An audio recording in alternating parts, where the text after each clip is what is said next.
Hello students, how are you? Hope you are all in the pink of health. I am Atanu Roy and you are watching Bond Making and Bond Breaking channel. Your NEET exam will knock at the door and only 42 days are there. So keeping that view in mind, I will share you a note. It will help you so much. And I had already completed my 2 videos on Haloalkane and Haloarenes, so it is my 3rd video. So without wasting time, let's go and learn the physical properties of haloalkane and haloarenes. This is a short note, short tricks, and I hope it will help you so much. So the first point is on physical properties state. We know if mass will increase, that means a chain will increase. At that time, the state will increase gaseous to solid. That means lower haloalkane, just like chloromethane, bromomethane, this type of lower alkane shows lower molar mass. So mass will increase if chain is increased. Then the higher haloalkanes like chlorobutane or chloropentane or hexachloropentane, okay, this type of higher haloalkane may be liquid or solid. And in pure state the haloalkanes has no color, so this is the colorless in pure state. And smell, its odor volatile and its smell is sweet. And if we discuss about the melting point and boiling point, we know van der Waals force of attraction. If van der Waals force of attraction will increase, the molar mass will increase. That's why we can say easily boiling point of any substance is depending upon the van der Waals force of attraction. So van der Waals force of attraction will increase if molar mass will increase. Suppose you have CH4, that is methane, and CH3Cl, that is chloromethane, which has more boiling point. At that time your answer will be CH3Cl. Why? Because haloalkane is heavier than the parent hydrocarbon. What do you mean by parent hydrocarbon?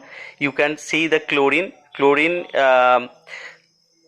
is coming instead of hydrogen. CH4 containing 4 hydrogen, and 1 hydrogen is removed and 1 chlorine is added. So at that case CH4 is the parent hydrocarbon of chloromethane. But you have to remember one thing: chloromethane is heavier, okay, according to their molar masses, because chlorine has 35.5 gram molar mass. So solid to liquid, for this conversion you required energy. Solid to liquid required energy is more, so melting point is more, okay. And we can say one thing, that if crystal lattice setting energy is high or crystal lattice setting is very good, compact, so more compact setting, that means melting point more.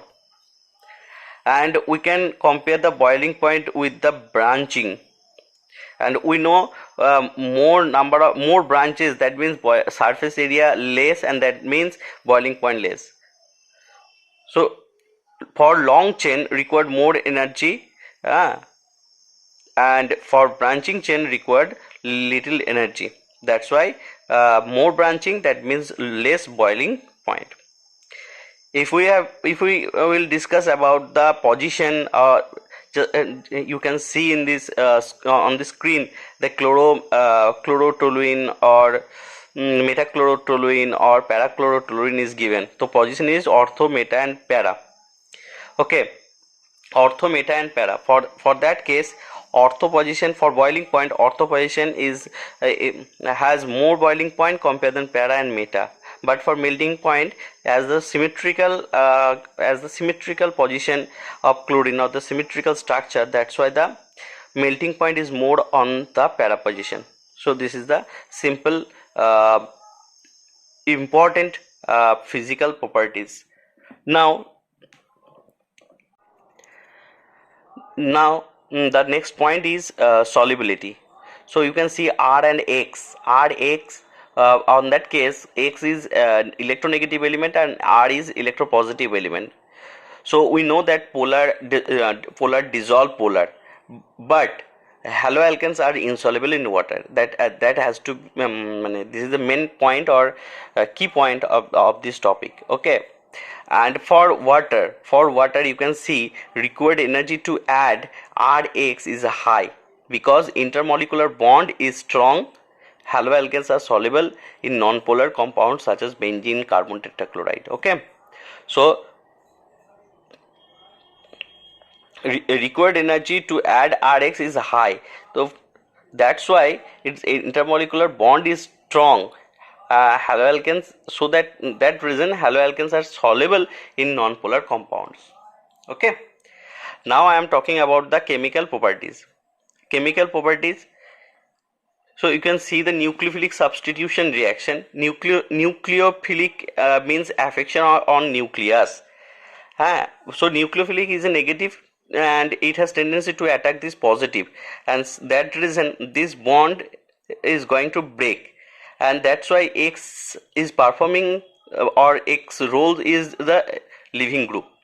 So nucleophilic substitution reaction can be classified into two types.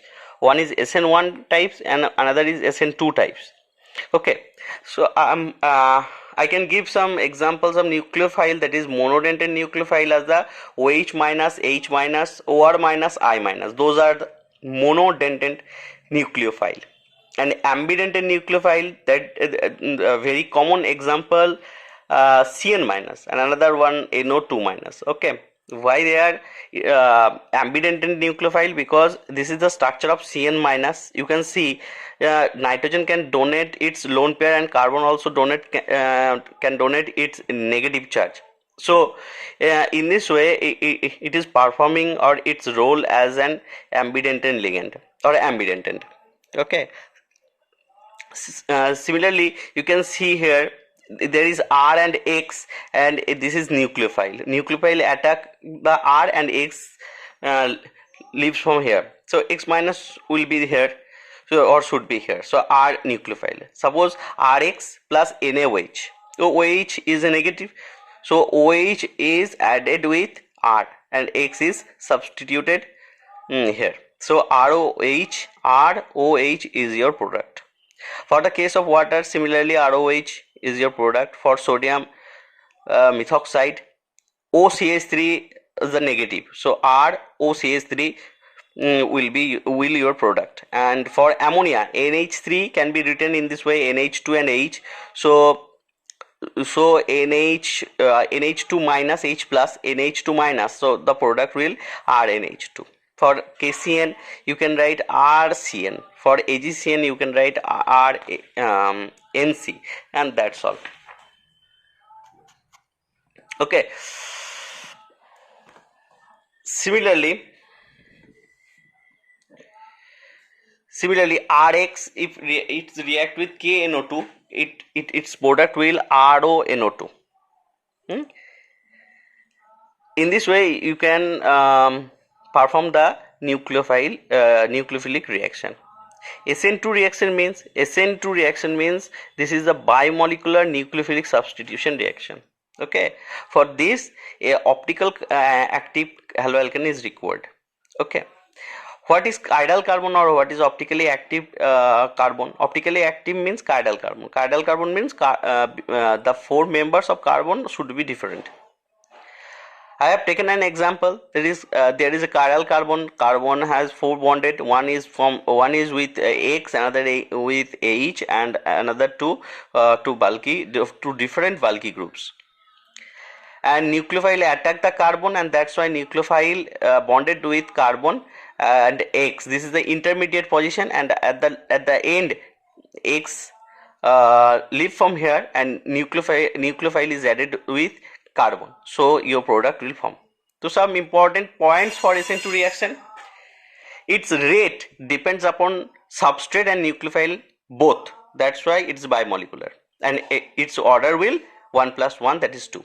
And this is single step reaction, one step reaction, SN2 one step reaction, and it is polar aprotic solvent. Okay, the solvent will polar and aprotic. And the fourth point, you have to remember, if optically active substrate, then inversion product is formed. If optically active substrate, then inversion product is formed. And for fifth, rate is inversely proportional to the steric hindrance. Okay, and for the optically inactive but steric hindrance, 0 degree, that means less steric hindrance, 1 degree, then 2 degree, then 3 degree. And SN2 reaction, for SN2 reaction directly connected with the leaving group. Leaving group, if good leaving group, then SN2 reaction will good. Or we can say, if bond length is more, then it is performing good leaving group. So you can see the inversion product. Okay.